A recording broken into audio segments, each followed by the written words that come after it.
अस्सलाम वालेकुम प्यारे दोस्तों, हम अपने चैनल इस्लामिक टीचर में आप सबको खुशामदीद कहते हैं।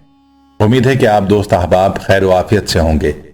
हमारी दुआ है कि अल्लाह ताला आपको खैर आफियत से रखे, आमीन या रब्बुल आलमीन। प्यारे दोस्तों, कोरोना वायरस गली मोहल्ले में फैल चुका है। कोरोना वायरस से बचने के लिए आज जो तदबीर बताई जा रही हैं वो इस्लाम ने आज से 1400 साल पहले बता दी हैं। दुनिया आज कह रही है कि इसका हल सफाई है, बार बार हाथ धोना है, कुल्ली करना है। आइए देखते हैं इस्लाम इस हवाले से क्या कहता है। वीडियो शुरू करने से कबल हमारी आपसे गुजारिश है कि अगर आप हमारे चैनल पर नए हैं और आपने हमारे चैनल इस्लामिक टीचर को सब्सक्राइब नहीं किया तो सबसे पहले आप हमारे चैनल इस्लामिक टीचर को सब्सक्राइब करें और साथ ही बेल के बटन को प्रेस कर लें। इससे यह होगा कि आपको हमारी हर नई आने वाली वीडियो मिलती रहेगी। और जो लोग हमारे चैनल पर मुस्तकिल आते हैं उनसे गुजारिश है कि वो पसंद आने वाली वीडियोस को अपने दोस्तों के साथ शेयर करें, घर वालों को भेजें और जो दीनी ग्रुप हैं उनमें भी शेयर करें। किसी को अच्छी बात बताना भी सवाब है। प्यारे दोस्तों, कोरोना वायरस से बचने के लिए वैक्सीन तैयार होगी तो होगी, लेकिन इस्लाम के उसूलों पर आज सब लोग चलने की बात कर रहे हैं। हादी आजम सल्लल्लाहु अलैहि वसल्लम ने फरमाया, सफाई आधा ईमान है। अत्तहूर यानी तहारत, मानवी गंदगी यानी कुफ्र शिर्क और गुनाहों से पाकी का नाम भी है, और मादी गंदगी यानी जिस्मानी और जाहिरी गंदगी से पाकी का नाम भी। चुनाचे तहारत के बगैर नमाज नहीं हो सकती। अत्तहूरु शत्रुल ईमान, सफाई निस्फ ईमान है। अत्तहूर यानी तहारत माने गंदगी यानी कुफ्र शिर्क और गुनाहों से पाकी का नाम भी है, और मादी गंदगी यानी जिस्मानी और जाहिरी गंदगी से पाकी का नाम भी। चुनाचे तहारत के बगैर नमाज नहीं हो सकती। इसमें कपड़े और जिस्म की सफाई भी शामिल है और नमाज से कब्ल वुजू करना भी। हदीस नबवी सल्लल्लाहु अलैहि वसल्लम है, अल्लाह ताला तहारत के बगैर नमाज कबूल नहीं करता। यही वजह है कि इस्लामी फिक़ह में सबसे पहले तहारत का बाब पढ़ाया जाता है, क्योंकि तहारत नमाज की कुंजी है और नमाज जन्नत की कुंजी है। अल्लाह ताला ने कुरान मजीद में उन लोगों की मुतादिद मुकामात पर तारीफ की है जो सफाई का खास ख्याल रखते हैं। इस सफाई की वजह से अल्लाह उनसे मोहब्बत भी करता है। अल्लाह ताला फरमाता है, जो मस्जिद अव्वल रोज से तकवा पर कायम की गई थी वही इसके लिए ज्यादा मौजू है कि तुम उसमें इबादत करो। उसमें ऐसे लोग होते हैं जो पाक साफ रहना पसंद करते हैं और अल्लाह तहारत इख्तियार करने वालों को पसंद करता है। दूसरे मकाम पर अल्लाह ताला फरमाता है, इन्नल्लाह युहिब्बुल तव्वाबीना व युहिब्बुल मुताहिरीन। बिलाशुबा अल्लाह ताला तौबा करने वालों और तहारत इख्तियार करने वालों को पसंद फरमाता है। हदीस की किताबों में बेशुमार सही अहादीस हैं जो मुख्तलिफ पहलुओं से सफाई सुथराई का हुक्म देती हैं। जेल में ऐसी चंद अहादीस पेश करता हूं।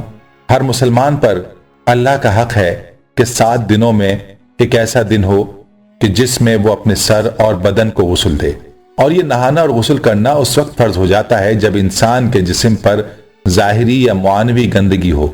इसी तरह बाज अहादीस में जिस्म के मुख्तलिफ आज़ा की सफाई सुथराई की तलकीन है। मसलन दांतों और मुंह की सफाई की तलकीन बहुत वाज़े अंदाज में यूं की गई है।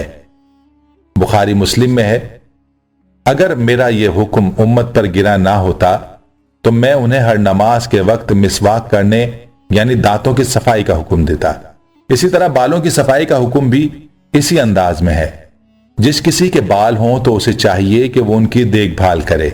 हजरत जाबिर बिन अब्दुल्लाह रजी अल्लाह तआला अन्हु फरमाते हैं कि रसूलुल्लाह सल्लल्लाहु अलैहि वसल्लम हमारे घर तशरीफ लाए और उनकी निगाह एक ऐसे शख्स पर पड़ी जिसके बाल बिखरे हुए थे। आप सल्लल्लाहु अलैहि वसल्लम ने फरमाया, क्या उसे कोई ऐसी चीज नहीं मिलती जिससे ये अपने बाल संवार ले? एक दूसरे शख्स पर निगाह पड़ी जिसके कपड़े गंदे थे। आप सल्लल्लाहु अलैहि वसल्लम ने फरमाया, क्या इसके पास कोई ऐसी चीज नहीं है जिससे ये अपने कपड़े धो ले? इन अहादीस को पढ़कर कोई भी शख्स बखूबी समझ सकता है कि हुजूर सल्लल्लाहु अलैहि वसल्लम को यह बात सख्त नापसंद थी कि इंसान इस हालत में रहे कि उसके बाल बेतरतीब और बिखरे हुए हों, उसके कपड़े गंदे हों। बात सही अहादीस में इस बात का बयान है कि इस्लाम ظاہری زیب و زینت اور فطری حسن و زیبائش کی بھی ترغیب دیتا ہے۔ مثلاً یہ حدیث ہے، ان اللہ جمیل یحب الجمال، یعنی اللہ صاحب جمال ہے اور جمال کو پسند کرتا ہے۔ یہ بات حضور صلی اللہ علیہ وسلم نے اس شخص کے جواب میں فرمائی تھی جس نے سوال کیا تھا کہ میں اچھے اور عمدہ کپڑے زیب تن کرنا پسند کرتا ہوں، گھمنڈ اور رعایکاری کی وجہ سے نہیں بلکہ زیب و زینت کے لیے، کیا یہ جائز ہے؟ اس کے جواب میں حضور صلی اللہ علیہ وسلم نے یہ بات فرمائی تھی کہ اللہ تعالیٰ بھی زیب و زینت کو پسند فرماتا ہے۔ اسی طرح حضور صلی اللہ علیہ وسلم نے ناخن ترشوانے، زیر ناف اور غیر ضروری بالوں کو صاف کرنے اور گھروں کو صاف ستھرا رکھنے کا حکم دیا ہے۔ حضور صلی اللہ علیہ وسلم فرماتے ہیں، بلا شبہ اللہ کی ذات پاک ہے اور پاکی کو پسند فرماتا ہے، صاف ستھرا ہے اور صفائی کو پسند کرتا ہے، پس اپنے گھروں کو صاف رکھا کرو اور یہودیوں سے مشابہت نہ اختیار کرو۔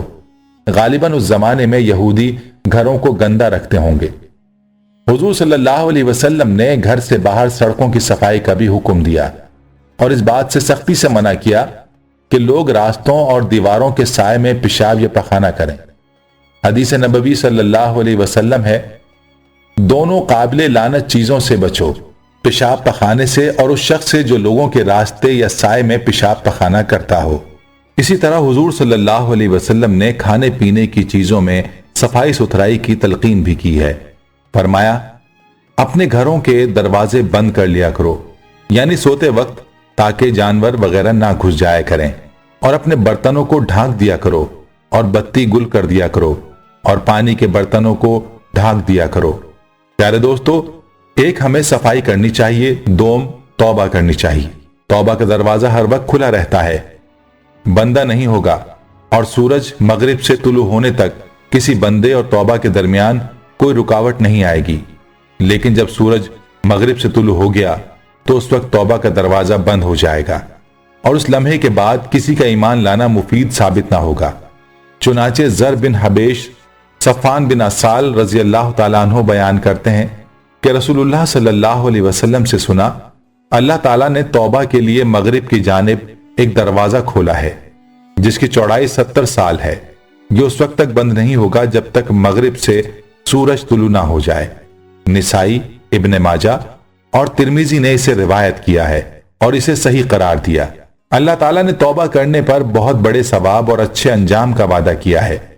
چنانچہ فرمان باری تعالیٰ ہے، ایسے مومن جو توبہ کرنے والے، عبادت گزار، حمد کرنے والے، روزے دار، رکوع کرنے والے، سجدہ کرنے والے، نیک کام کا حکم دینے والے، برے کام سے روکنے والے اور اللہ کی حدود کی حفاظت کرنے والے ہوتے ہیں، ایسے مومنوں کو آپ خوشخبری دے دیجئے۔ اسی طرح ایک اور جگہ وعدہ کیا، اے ایمان والو، اللہ کے حضور خالص توبہ کرو، یقینی بات ہے کہ تمہارا پروردگار تم سے تمہاری برائیاں دور کر دے اور تمہیں ایسی جنتوں میں داخل کر دے جن کے نیچے نہریں بہہ رہی ہوں۔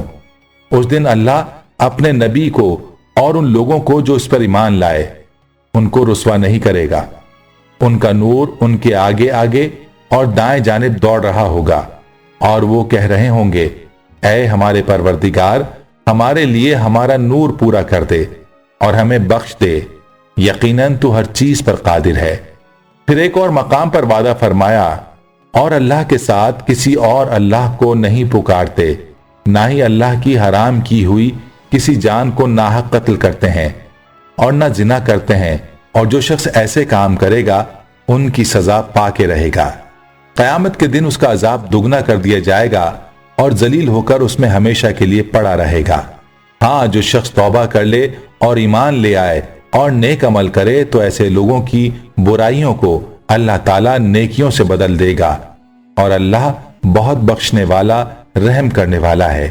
پیارے دوستو، ہم امید کرتے ہیں کہ آپ کو ہماری یہ ویڈیو ضرور پسند آئی ہوگی۔ اگر آپ کو ہماری یہ ویڈیو پسند آئی ہے تو آپ سے گزارش ہے کہ آپ ہمارے چینل اسلامک ٹیچر کو ضرور سبسکرائب کریں اور ساتھ ہی بیل کے بٹن کو بھی پریس کریں۔ انشاءاللہ ہم ایک نئی ویڈیو کے ساتھ پھر حاضر ہوتے ہیں، تب تک کے لیے اللہ حافظ۔